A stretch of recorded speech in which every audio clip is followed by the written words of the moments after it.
राहुल गांधींच्या नेतृत्वात काँग्रेस हरली 90 निवडणुका, मंत्री अनुराग ठाकूर यांच्याकडून लक्षवेधी दावा।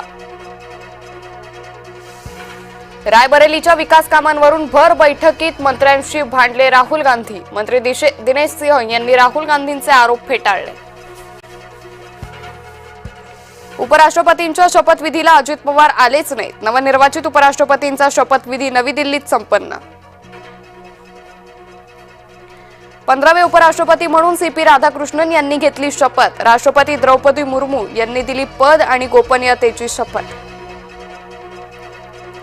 हिंसाचाराच्या घटनेनंतर मोदी पहिल्यांदाच जाणार मणिपूरमध्ये, 8,500 कोटींच्या विकास प्रकल्पांचे करणार उद्घाटन।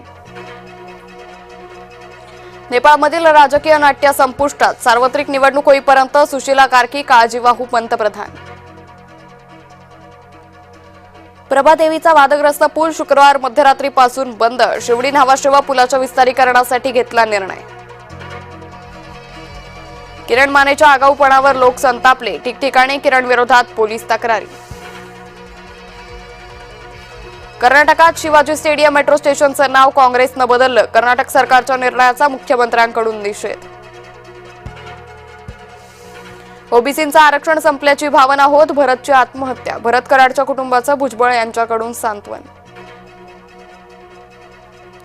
JR नीट वाचण्याचं फडणवीसांनी केलं ओबीसी नेत्यांना आवाहन, मुख्यमंत्र्यांचा आदर करतो, त्यांचा हेतू चांगला, छगन भुजबळांची प्रतिक्रिया। 17 सप्टेंबर नंतर राज्यात अराजकता माजेल, छगन भुजबळांचा सरकारला इशारा। मराठा आरक्षणाच्या JRला कुणी चॅलेंज केलं तरी धोका नाही, मंत्री शंभूराज देसाईंचा भुजबळांना टोला। मुंबई पालिका निवडणुकीसाठी भाजप सक्रिय, अमित साटम प्रवीण दरेकरांनी बोलावली सहकार आघाडीची बैठक। जळगावात शरद पवार गटाचा पदाधिकारी मेळावा, शशिकांत शिंदे उपस्थित, रोहिणी खडसेंची मात्र फाट। नेपाळच्या आंदोलनातील मृतांची संख्या 31 वर, नेपाळच्या तुरुंगातून 15,000 कैदी पळाले। लातूरात हमीभावापेक्षा कमी भावानं शेतमालाची खरेदी, क्रांतिकारी शेतकरी संघटनेनं बंद पाडला बाजार। शिर्डी साईबाबा संस्थानात मोठा बदल, AI प्रणालीमुळे दर्शन जलद आणि सुरक्षित होणार।